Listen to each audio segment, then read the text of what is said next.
Good morning, everybody. Good morning, good morning, good morning, good morning. Woo! We have ourselves one today.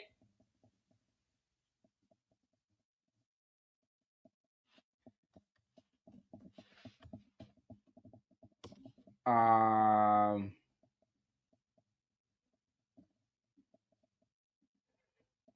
wow.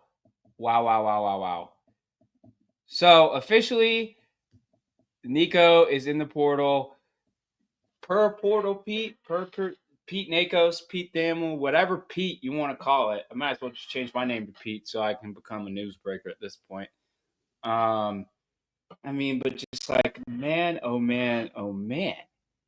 This is historic, groundbreaking news for college football as we know it. I mean, this is writing in the history books.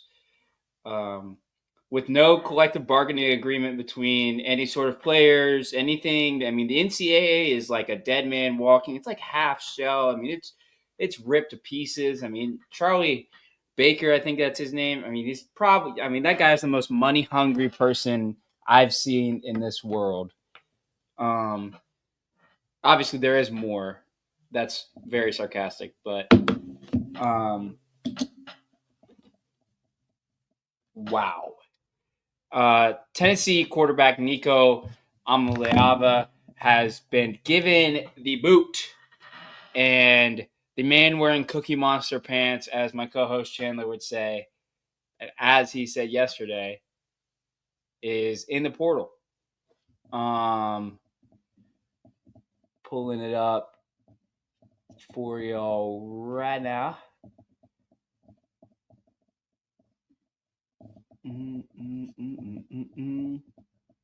Literally, I'm a leaving.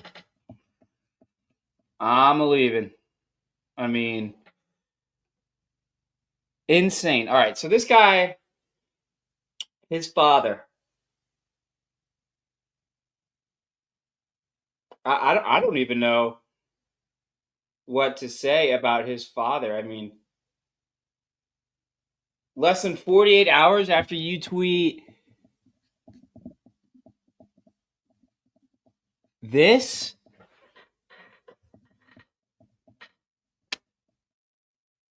after your stupid negotiation tactics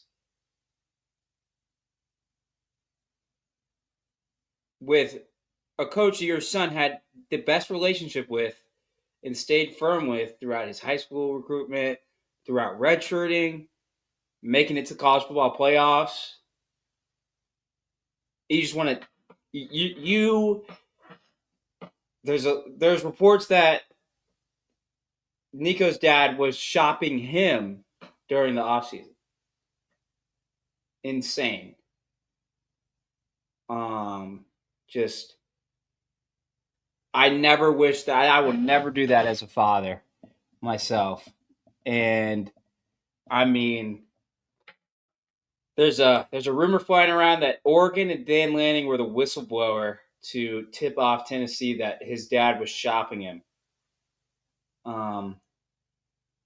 This goes along with his dad kind of trying to reach out to USC and some other stuff, but I mean, just like, what in the world is going on over at Tennessee in the world we live in with the transfer portal? I mean, you got all the Jaden Rashada things that his dad did in high school.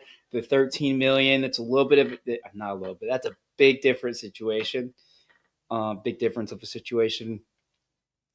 But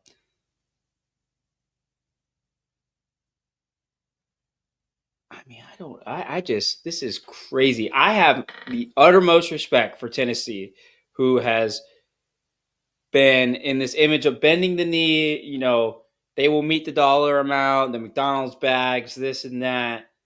They stayed firm. They did not need to waste money that they did not need to burn, that can be so much better used. And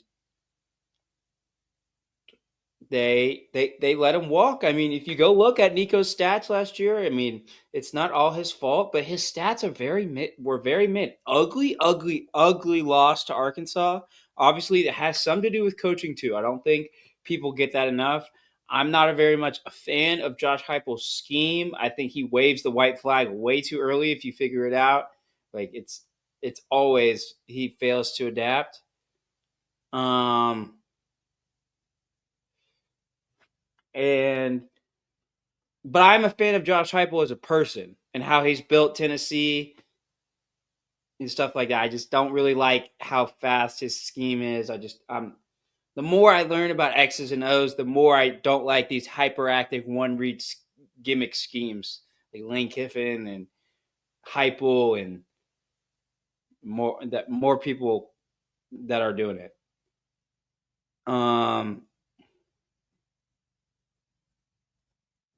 But I mean, this is just insane. A lot of people saying that he's going to go to USC right now. I would believe USC is the obvious choice because, what's his name? Jaden Mayava, after he replaced Miller Moss, who Miller Moss is now at Louisville, did not do very hot. Young guy. Remember, Jaden Mayava was committed to Georgia for like 2 minutes, and then USC paid him a little bit more, and then he flipped, stayed closer to home. But if you see that there's an urgency from Lincoln Riley, you can see it within the recruiting, you can see it from within the defensive staff hires. You can see there is an urgency to win, and he is under pressure, and he is receiving funds to improve. And I'm not saying that USC is going to go meet Nico's number just to meet Nico's number and upgrade at quarterback. It's just there is an opportunity at USC where Nico's from California. I mean, it's right in his backyard. His brother was committed to UCLA. I believe he flipped to like Arkansas, or it may be the other way around. It may have been Arkansas to UCLA, but his brother was a 4-star quarterback. Obviously, Toa boys have the 7-on-7 Team Toa out there, and yeah, I mean, this is just wild stuff out here. It's a historic day for us in the media as well, because if you look at how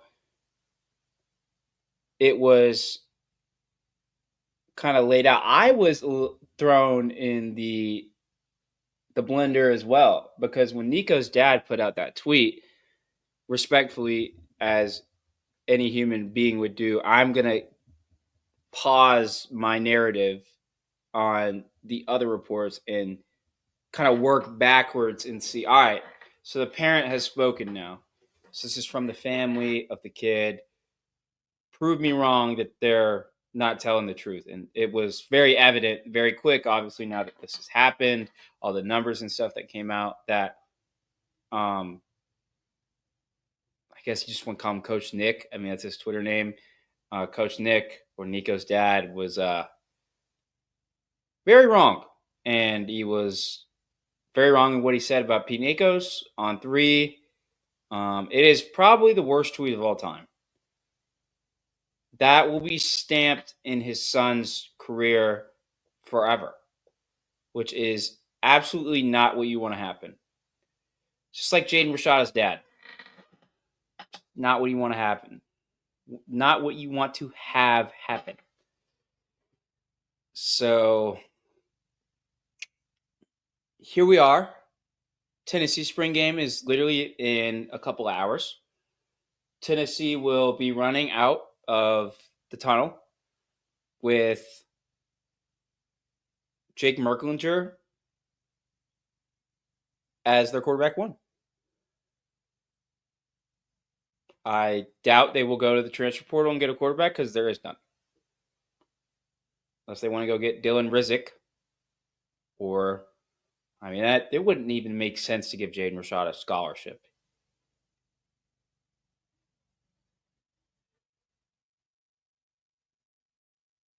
So yeah, I mean, just wow.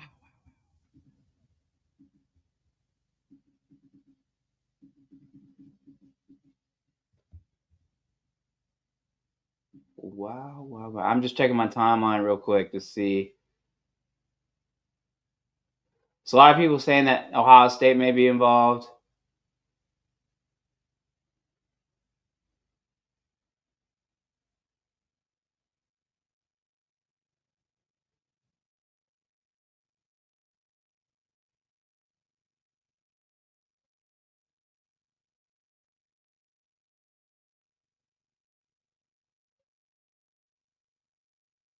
Huh. Ohio State, USC. Uh, you want to say it for the giggles out there? Stanford could make a swing. Andrew Luck. They got no reason not to make a swing. UCLA has got no reason not to make a swing.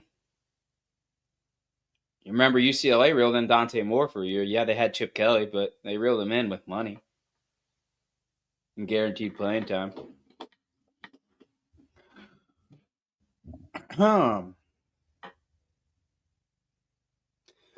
Simmons Era has a question. Simmons Era said, "Is Nico a Buckeye? The history of playing these types of kids have shown that they may go to Ohio State." There's a lot of rumors. Obviously, like I said, Ohio State, or should I say USC, Ohio State, UCLA, Stanford, all make sense.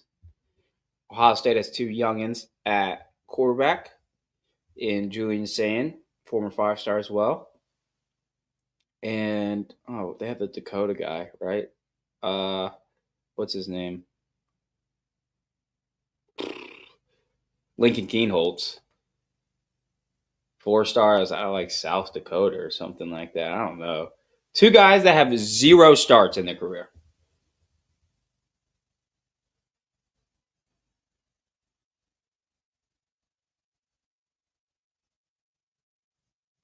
But yeah, Nico to Ohio State is very possible. Anyways, I just wanted to hop on live and give y'all a quick emotions check, a little breakdown on the Nico situation now that it is official. He is in the portal. Whew. It's a little early here, 10:11 a.m. I got a big round of applause to Tennessee, Spire, all the people. If you see this, thank you for putting your foot down. We did not need you guys to bend the knee. Thank you. All right, y'all have a blessed day. I will try to be on top of news the best I can all day and give y'all the best insight possible. Thank you guys.